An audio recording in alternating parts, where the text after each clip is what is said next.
When I was 27 years old, I left a very demanding job in management consulting for a job that was even more demanding teaching.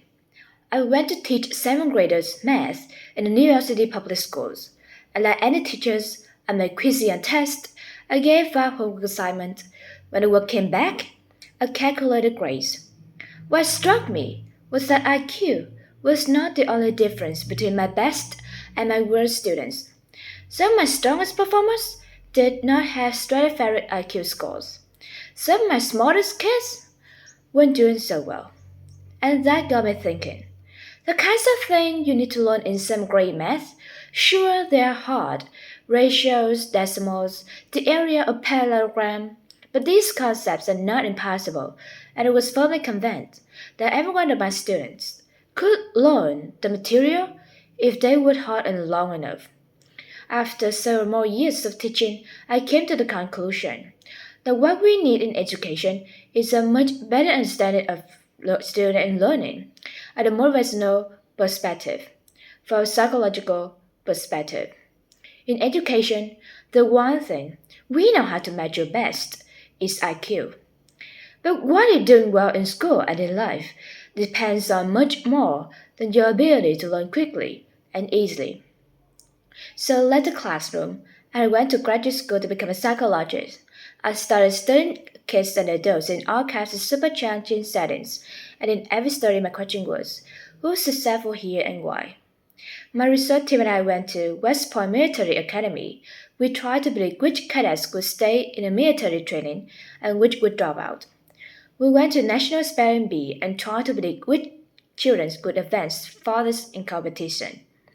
We studied rookie teachers working in really tough neighborhoods, asking which teacher is still going to be here in teaching by the end of the school year, and of those, who will be the most effective in improving learning outcomes for their students. We partnered with private companies asking which of these salespeople are still going to keep their jobs, and who's going to earn the most money. In all those very different kinds of contests, one characteristic emerged as a significant predictor of success, and it wasn't social intelligence, it wasn't good look, physical health, and it wasn't IQ. It was grit. Grit is passion and perseverance for very long term goals. Grit is having stamina. Grit is sticking with your future. Day in, day out. Not just for the week, not just for the month, but for years. And working really hard to make that future a reality. Grit is Grit is living life like a marathon, not a sprint. A few years ago, I started studying grit at a Chicago public school. I asked thousands of high school juniors to take grit questionnaires, and then waited around more than a year to see who would graduate. Turns out that reader kids were significantly more likely to graduate, even when I matched them on every kind of characteristic I could measure. Things like family income, studied their achievement scores, and how safe kids felt when they were at school. And so it's not just at West Point or the National Spelling that grit matters, it's also in school, especially for kids at risk for dropping out. To me, the most shocking thing about grit is how little we know, how little science know about building it. Every day, parents and teachers ask me, how do I build grit in kids? What do you do to teach kids a solid work ethic?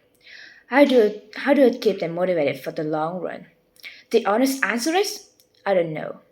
What I do know is that talent doesn't make you greedy.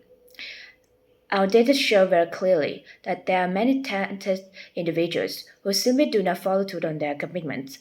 In fact, in our data, grit is usually unrelated or inversely related to measures of talent. So far, the best idea I've heard about building grit in kids is something called growth mindset. This is an idea developed at Stanford University by Carol Weck, and it is believed that the ability to learn is not fixed. They can change with your effort. Dr. Weck has shown that when kids read and learn about the brain and how it changes and grows in response to challenge, they're much more likely to persevere when they fail because they don't believe that failure is a permanent condition. So growth mindset is a great idea for being great, but we need more.